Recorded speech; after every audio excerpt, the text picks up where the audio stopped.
We first told you about a woman's battle with breast cancer in 2016, and her story is proof that a lot can happen in 6 years and that a cancer diagnosis does not need to define you or your fate.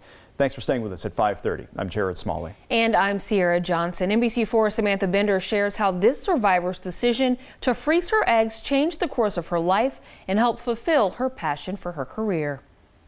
Being diagnosed with cancer can be overwhelming. There's a lot of information to process, and if you're anything like Tara Squire, the subject of fertility and whether to freeze your eggs may be the furthest thing from your mind. She ultimately decided to, but probably wouldn't have if it weren't for a simple conversation with her doctor. It went from a mammogram to immediate ultrasound, and then they said that I needed a biopsy. In 2014, Tara Squire got the news no one wants to receive. And I still vividly remember 4 days later, Dr. Kripe giving me a call in the evening and just telling me it's not what we expected it would be. Stage 1 breast cancer. 30-year-old Tara was in shock.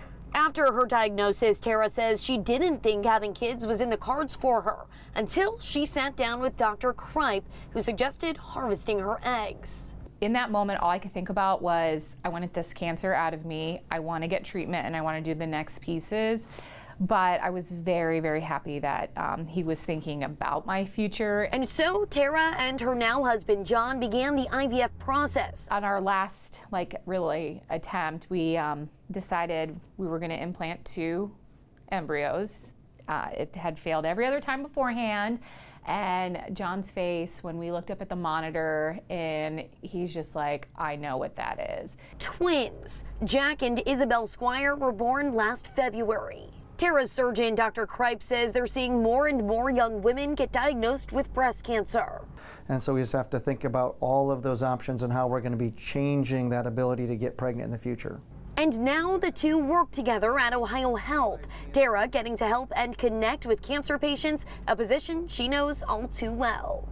Tara is a practice administrator for Ohio Health Breast Surgery. She says it's rewarding having the privilege of working with the team she feels saved her life.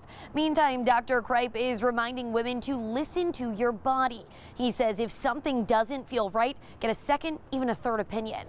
Local for you, I'm Samantha Bender, NBC4. According to the American Cancer Society, approximately 1 in 8 women in the United States will be diagnosed with breast cancer. 1 in 43 will die from the disease. This year, more than 310,000 breast cancer cases will be diagnosed in women, and more than 2,000 cases will be diagnosed in men.